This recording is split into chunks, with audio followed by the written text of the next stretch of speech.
Hi guys, so I thought I'd do a quick video. We're going to have a look at, we're going to make a string keeper.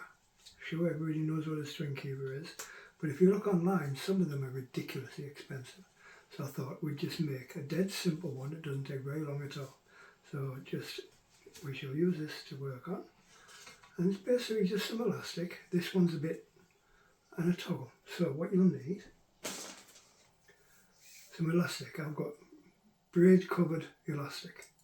It's not a very great, it is what it is.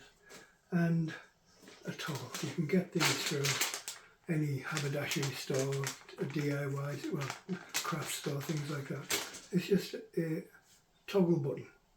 Sort of thing you get on duffel coat. You know, like on what you guys, American guys, might call a pea coat or something like that. Anyway, toggle button and elastic. So the first thing you're going to do is put things down so you can find them again. We're going to get the elastic, fold it in half. Now it might be a good idea at some point to melt the ends, but it doesn't matter at the moment because you can do things with this other end if you want to. So we're going to fold it in half. We're going to try it around the end of the bow, located in the nocks.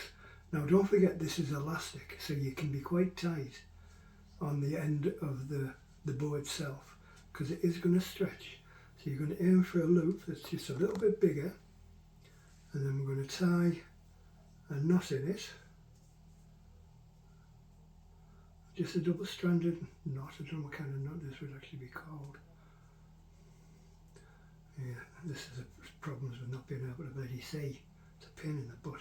But anyway, right, so we'll put it over the end of the knock again, and we'll tighten that knot down to where we need it.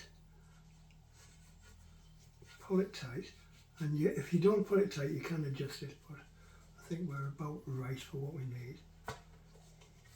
So there we go, it's on the end of the knock. Now for a recurve bow, the difference between the knocking point on the end of the bow and the loop of the string is going to be about 4 inches. The difference on a straight bow, flat bow or long bow is going to be about 3 inches. So if you're doing something for a flat bow or long bow, you want to have about 3 inches between the two knots, between the knot and where you want the toggle to go. So find the toggle. I'll show you what I mean in a sec. We'll put the toggle on first.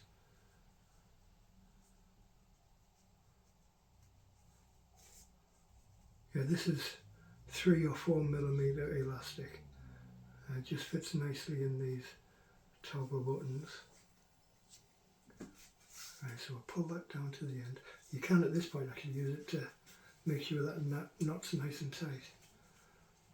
Right, and then we're going to come down about 3 inches for a traditional style bow, flat bow, long bow, that sort of thing.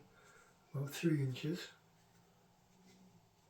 And you're going to tie the knot on the tail side of the toggle.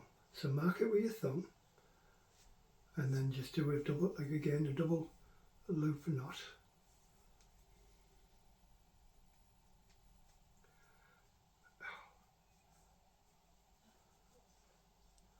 I can't find the awl, as the actress said to the bishop. Right, so just adjust the knot up slightly. Don't pull it too tight too quickly. That should be, yeah, that's about it. I'm looking at the width of my fingers, sort of thing. So that's about where we need it. Pull it nice and tight. Now with this end, you can do whatever you want. You could tie some tassels on it. You could see if you can plait another piece of elastic or a piece of cord into it, or put a button or put something decorative on the end. Do whatever you want with that end, or you could just cut it off, leaving about 1 inch, and then just heat the ends so they're not going to fray. But that's your completed string keeper. And all you do is you feed it through the loop of the string, catch the toggle, and loop it over the end of the bow. Make sure it's caught in the nocks, and there you go, string keeper, which is going to keep your string in place on the bow, whether it actually just stands up in the corner or on a rack or goes into a sock or a sleeve or something. Keeps your string in the right place, stops it coming loose on that end and this end, and then possibly unravelling in the back. So there we go, nice, simple, dead quick and easy string keeper. Give it a go. Make it as fancy or as simple as you like, but that's all you need. Dead simple. I've seen these going for 10-15 quid each, fancy ones that don't really work any better than that. Anyway, cheers guys, give it a go. God bless. See you later.